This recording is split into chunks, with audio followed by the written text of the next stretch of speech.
کانگریس اقلیتی شعبے کی جانب سے آج بھٹکل میں اپنی خدمات انجام دے رہے آشا کارکنان اور آنگن واڑی کارکنان کے درمیان طبی ضروری اشیاء کی کٹ کی گئی تقسیم۔ سابق رکن اسمبلی منکال ویدیا بھی رہے موجود، کہا کانگریس ہر ایک کی مدد کے لیے تیار۔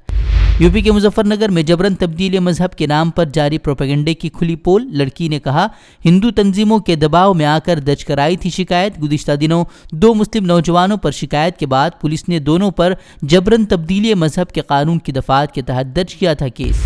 دہلی کے غازی پور بارڈر پر احتجاج کر رہے کسانوں کے ساتھ بی جے پی کارکنان کی ہاتھا پائی۔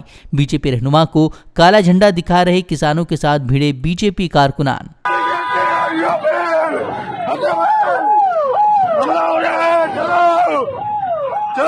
چلو بھائی جان مچ گئی، چلو بھائی دیکھو بھائی جان مچ گئی بھگدڑ۔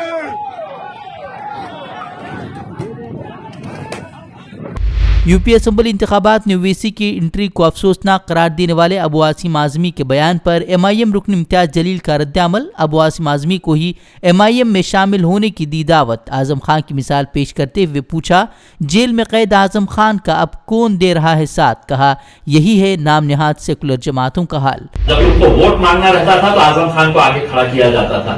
آج اعظم خان جیل کے اندر ہے، اس کا پریوار جیل کے اندر ہے، ان کی بیوی ان کے بچے ہیں تو آج اس طرح سے پریشانی کی زندگی گزار رہے ہیں، تو آپ ہے تو یہ سیکولرزم کا ہے تو ڈھونگ رچ رہے ہیں ہمارے سامنے۔ اگر آپ کچھ ایسے فیصلے لیں گے جو ہمارے لوگوں کو پریشان کرنے کے لیے، ان کو تکلیف دینے کے لیے، تو ہم ایک بات ان کو بتا دینا چاہتے ہیں کہ سرکار تمہاری رہے گی، حکومت ہماری چلے گی۔ میں مجلس کی طرف سے ہے تو ابو عاصم صاحب کو یہ کہہ رہا ہوں کہ آپ بھی مجلس جوائن کر لیجیے گا۔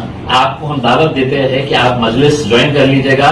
ہم آپ اسد اویسی صاحب مل کر جا کر اتر پردیش کے اندر اپنی طاقت کیسی بڑھا سکتے ہیں، ہم اس کے لیے کام کریں گے۔ گئے وہ دن کہ جب آپ ملائم سنگھ کو اپنا نیتا سمجھتے تھے، آپ ہمارے ساتھ آئیے، کل کے دن ملائم سنگھ اور آپ ایک ہی پلیٹ فارم کے اوپر کھڑے رہ سکتے ہیں، آپ ان کے نیچے کھڑے رہنے کا سوچیے۔ غازی آباد میں مسلم بزرگ کی پٹائی معاملے میں اب بڑی کارروائی۔ ایس پی رہنما امید پہلوان پر لگا راسوکا، فیس بک لائیو کے ذریعے لوگوں کو بھڑکانے کا لگا الزام، لیکن سوال وہی کہ کارروائی صرف مسلمانوں پر کیوں؟ ملک میں روز نفرتیں پھیلانے والے ہندوتو شرپسند عناصر کے خلاف سرکار خاموش کیوں؟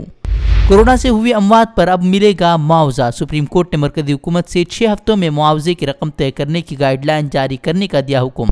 4 لاکھ معاوضے پر کورٹ نے کہا ہم طے نہیں کر سکتے کوئی مخصوص معاوضہ۔ اپوزیشن بھی کورونا سے ہونے والی اموات پر معاوضہ دینے کی کر رہا ہے مانگ۔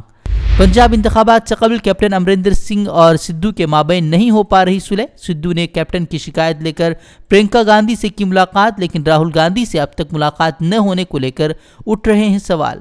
جموں ایئر فورس حملے کو لے کر وزیراعظم مودی کی رہائش گاہ پر ہوئی اعلیٰ سطحی میٹنگ۔ وزیر داخلہ، وزیر دفاع، NSA اجیت ڈوبھال سمیت اعلیٰ عہدیداروں نے مستقبل میں ان حملوں سے نمٹنے کو لے کر کی چرچا۔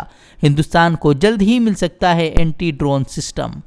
1 جولائی سے پرائیویٹ اسپتال سیدھے نہیں خرید سکیں گے ویکسین، کوون پورٹل کے ذریعے ہی دینا ہوگا آرڈر، طے شدہ لمٹ کے مطابق ہی مل پائے گی ہر مہینے ویکسین۔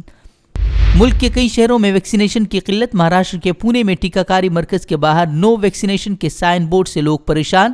جھارکھنڈ میں بھی جلد ہی ٹیکہ کاری رکنے کا اندیشہ، آج کے دن صرف 35,000 ویکسین ہی باقی۔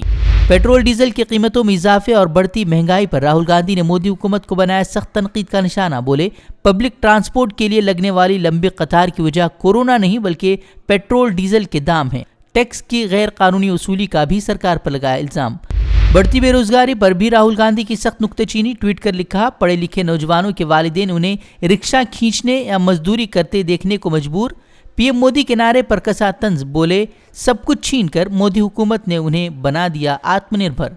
ہم سے جڑے رہنے کے لیے ہمارے چینل فکر و خبر ٹی وی کو سبسکرائب کریں، ویڈیو کو لائک اور شیئر کریں۔ مزید خبروں کے لیے لاگ ان کریں فکروخبر.com۔